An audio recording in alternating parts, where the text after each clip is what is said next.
L'homme qui n'aimait plus les chats. Chapitre 3. La femme de l'administration et le professeur avaient dressé une liste de tous les habitants de l'île. Même le vieux du phare y était.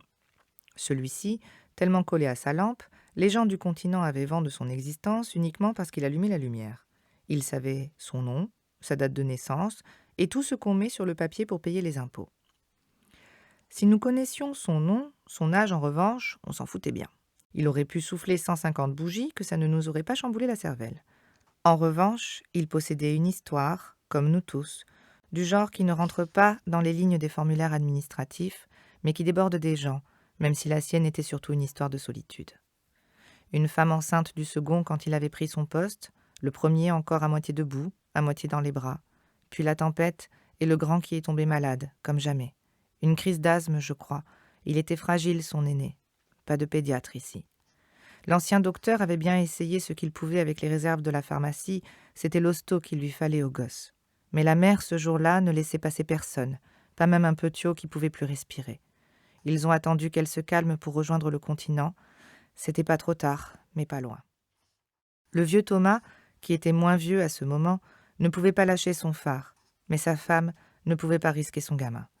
Elle n'est jamais revenue, même par temps clair.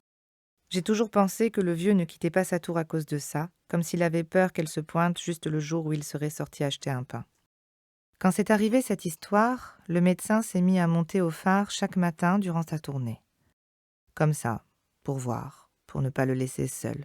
Des fois qu'il aurait eu envie de sauter prendre un bain dans les rochers. Il lui amenait à manger et des livres à aligner sur ses étagères. Il en collectionnait déjà pas mal de bouquins. Mais bon, il aimait ça.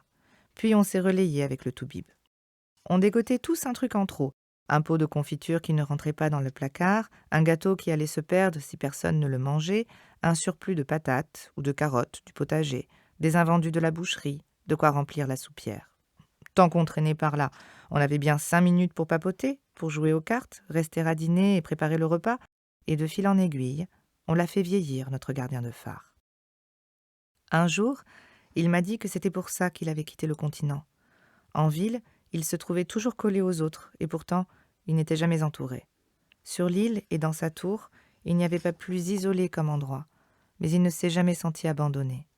C'est vrai, on n'abandonne personne ici. Même chose pour Gwen, quand elle a perdu son mari. Elle a chialé à s'en arracher les yeux pendant 2 jours, je n'oublierai jamais, au point que les femmes lui avaient pris son Gaël pour lui éviter de servir d'éponge, et que j'avais amené Gwen chez moi pour lui permettre de pleurer en cachette. 2 jours, sans répit. J'ai bien cru la trouver comme un pruneau séché. Mais elle est forte, la Gwen, une vraie roche. Elle s'est relevée, elle a fait avec. Même qu'on se sentait con de ne pas l'aider plus, et encore plus con de faire comme avant. Mais elle ne nous laissait ni la consoler, ni la prendre en pitié. C'est ce qu'elle voulait. Et nous, on ne force rien, ni personne. D'abord parce que la Gwen était bien capable de nous souffler une tempête. Ensuite, il n'y a que la mer et le vent qui forcent les choses. Le temps aussi. Les hommes, ça ne se force pas, ça se tient par la main. Bon, parfois, faut une taloche, un peu comme avec notre homard de professeur, mais ça, ce sera pour plus tard.